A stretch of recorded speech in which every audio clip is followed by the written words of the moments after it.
बात तो सही है, राज करने तो अब कैसे मतलब नहीं, कौन सा देश? ये गलत बोला, पंजाब के भी लोग हैं। बिहार के बुराई कैसे कर दियो?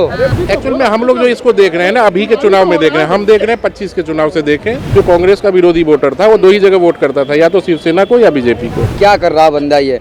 पहले आरजेडी में था, फिर बीजेपी में आया, फिर आरजेडी में गया और फिर आरजेडी से बीजेपी में आया। कोई कह रहा है बिहार जो है ना, हिंदुस्तान में सबसे ज्यादा राज किया है। अरे वो बात तो सही है, राज करने तो अब कैसे मतलब नहीं, बिहार की बुराई कैसे कर दियो? बुराई का यहाँ पे वो बिहार ऐसा नहीं कि सब पे डिपेंड है, ठीक है। लालू जी को जितनी, देखिए ये आपने जो ये बात बोला था, ये गलत बोला था कि डिपेंड करके, वहाँ यूपी के भी लोग हैं, ऐसा थोड़ी है कि और बिहार का लोग नहीं है। कौन सा देश? ये गलत बोला, पंजाब के भी लोग हैं, ये गलत बोला। इन्हें पूछा बिहार पे, तो आप तो बात तो समझ नहीं रहे, अब खुल गए तो खुल गए। तो बोलने के पहले कंट्रोल किया, हम क्या बोल रहे हैं। जैसे नीतीश को बोला आपने और भाजपा को बोला, जितनी जरूरत नीतीश कुमार की थी उतनी भाजपा की थी, ठीक है। अगर नहीं हो, क्योंकि वहाँ पे जाति गठबंधन, पता है कि वही, अब क्या बताएं आपको कि वहाँ पे यादव मुस्लिम हेन तेन ताम झाम बहुत सारे लगे रहते हैं, ठीक है। तो भाजपा को ज़्यादा जरूरत थी, ठीक है, कि नीतीश को ज़्यादा जरूरत थी कि हमारे पास नीतीश कुमार आए, ठीक है। और यही नीतीश कुमार कहा जरूरत थी। एक्चुअल में हम लोग जो इसको देख रहे हैं ना, अभी के चुनाव में देख रहे हैं, हम देख रहे हैं 25 के चुनाव से देखें, तब पता चलेगा। जो 25 के चुनाव में इनको जरूरत है नीतीश की, अभी तो जरूरत है नहीं। अब 25 तक ये नीतीश को साइड करेंगे। इनके पास जो वोटर है वो केवल लालू विरोधी है, कोई नीतीश विरोधी वोटर नहीं है। तो नीतीश का जो वोटर है वो भी लालू विरोधी है। तो ये चाहते हैं उसका वोटर मेरे पास आए, और कोई रणनीति नहीं है, बस इनकी इतनी ही रणनीति है। जो लालू को वोट कर रहा है कभी बीजेपी को वोट नहीं करेगा, क्योंकि आपको पता होगा 79 सीट लगभग है लालू के पास और 78 सीट इनके पास है। कभी पूर्ण बहुमत इनको कैसे मिलेगा? इन्हीं की वोट कटेगी। कुर्मी वोट होता है इनके पास, सम्राट चौधरी के पास और इनके पास नीतीश कुमार के पास। यादव वोट होता है उनके पास और मुस्लिम वोट होता है। तो सारा वहाँ जाति का खेल है और जाति में ही चलेगा।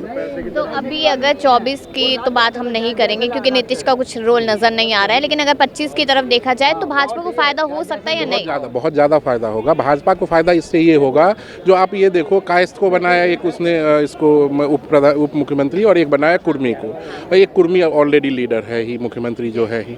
चिराग पासवान का वोट इनके पास है। हम पार्टी से मुसहरों का वोट आता है। तो इनका वोटिंग परसेंटेज 23 से बढ़ के अभी 23 या 24% है शायद इनके पास। तो ये लगभग 30 के आसपास जाएगा, ये मेरा लग रहा है, मेरा अनुमान यही है, जो 30 के पास जाएगा। और यादव का वोट जो है इनका वो रहेगा 20 पे आ जाएगा, क्योंकि इसमें हम अगर देखें, चिराग पासवान जो है उनके पास यादव वोट है, ऐसा नहीं है केवल पासवान का वोट है। बस चिराग पासवान को प्लेटफॉर्म नहीं मिल पा रहा। एक बार उन्हें प्लेटफॉर्म मिलेगा तो जो बीजेपी की तरफ अलायंस में तेजस्वी का वो काट बन सकता है। अभी आप चिराग पासवान की बात करें तो उन्होंने एक बयान एक समय पर दिया भी था कि वो नीतीश कुमार के खिलाफ हमेशा रहेंगे, हमेशा उसका विरोध करेंगे। अभी भी दिया, हाँ, आज ही उन्होंने जो नीतिगत मैं उनके साथ नहीं हूँ, बट कुछ चीज़ें ऐसी होती है ना पॉलिटिक्स में। आप ऐसे देखो, जैसे अभी शिवसेना, बाला साहब बोलते थे जो मर जाऊंगा लेकिन कांग्रेस में नहीं जाऊंगा, लेकिन जाना पड़ा। रीज़न यही था, वहाँ भी बीजेपी यही कर रही थी। जो कांग्रेस का विरोधी वोटर था वो दो ही जगह वोट करता था, या तो शिवसेना को या बीजेपी को। तो बीजेपी को, उसी को वोट को तो खींचना पड़ेगा, शिवसेना ही तोड़ना पड़ेगा। यहाँ भी यही है, या तो नीतीश को तोड़ के ले लो या मिला के ले लो। मजबूरी बीजेपी के पास यही है। यहाँ उसे पूर्ण बहुमत है नहीं, 78 सीट में कुछ होगा नहीं, तो इसलिए बीजेपी को ये करनी पड़ रही है। नैतिक रूप से तो सही नहीं है, लेकिन ठीक है। इस बार ना नीतीश नहीं आएगा अब 24 में। जो कैसे नहीं आएंगे बताइए? भाजपा का हिस्सा बन चुके नहीं, हिस्सा बन चुके हैं, लेकिन इस बार तेजस्वी ही आएगा। मुख्यमंत्री की शपथ भी ले मतलब इसके बाद जो इलेक्शन होगा बिहार में ना, उसके बाद तेजस्वी ही आएगा।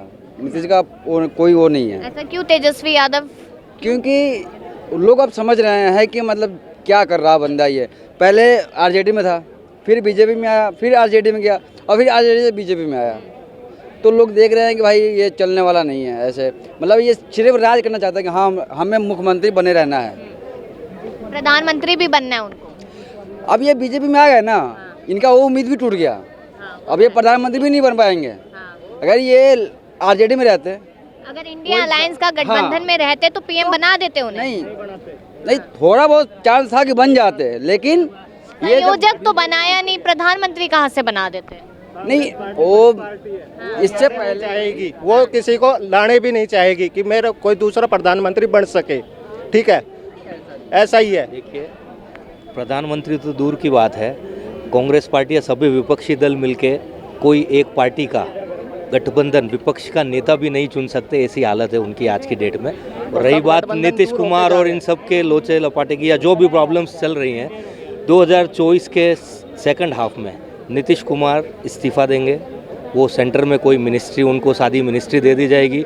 2025 में बीजेपी किसी के साथ अपनी पूर्ण बहुमत से बिहार में सरकार बनाएगी और 2025 के या 26 के बाद नीतीश कुमार को कहीं का राज्यपाल बना के दे दिया जाएगा। जेडीयू का पूरा जो साम्राज्य है या नाम है वो संपूर्ण तरह से ख़त्म कर दिया जाएगा। जो नीतीश ने कोशिश की अमित शाह और मोदी जी को मतलब नेगेटिव चीज़ें बोल बोल के, ये भी तो वो सब उनके माइंड में है।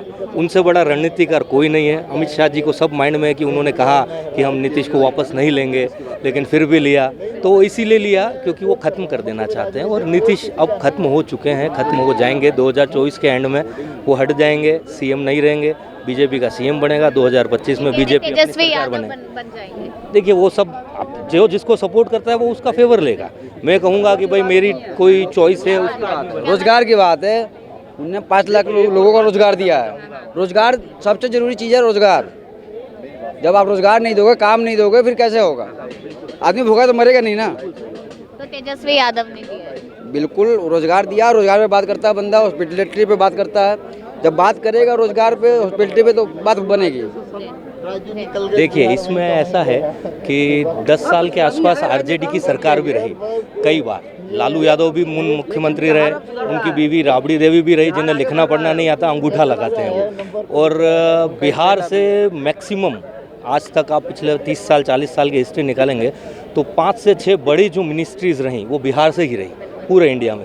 लेकिन क्या है बिहार में आज की डेट में जिस पे लोग गर्व कर सके? गर्व मतलब एजुकेशन लेवल क्या है? Literacy level is bottom, on the bottom, education level is on the bottom, industry level is on the bottom, सब कुछ बॉटम है। आज पिछले 8 साल में 9 साल में आप यूपी का ग्रोथ देखिए या किसी भी और स्टेट का ग्रोथ देखिए, गोवा का ग्रोथ देखिए आप। अदर देन टूरिज्म गोवा का ग्रोथ देखिए। गोवा में तो कुछ नहीं है ना टूरिज्म के अलावा, फिर भी इंडस्ट्रीज़ है वहाँ पे। क्यों आई, कहाँ से आई, कैसे आई? इंडस्ट्री को सपोर्ट करना पड़ेगा आपको, उनको साथ लेके चलना पड़ेगा आपको, उनके लिए बेहतर फैसिलिटीज़ बनानी पड़ेगी, माफिया राज खत्म करना पड़ेगा। बिहार आज की डेट में महाराष्ट्र से आगे होना चाहिए था। इतने मंत्री, मिनिस्टर्स, कैबिनेट मिनिस्टर वहाँ से रहे लास्ट 15 ईयर्स में, लेकिन नहीं हो पाए और वो होने भी नहीं देते क्योंकि वो एक दूसरे को लड़ाते हैं। ये वो जात का, वो जात का, ये कास्ट वाज करके और एक दूसरे को लड़ाते हैं। और वहाँ पे एजुकेशन सिस्टम ही नहीं उपलब्ध कराते हैं। जब तक एजुकेशन नहीं होगी कोई भी स्टेट, कोई भी जिला, कोई भी आदमी, कोई भी परिवार आगे नहीं बढ़ सकता।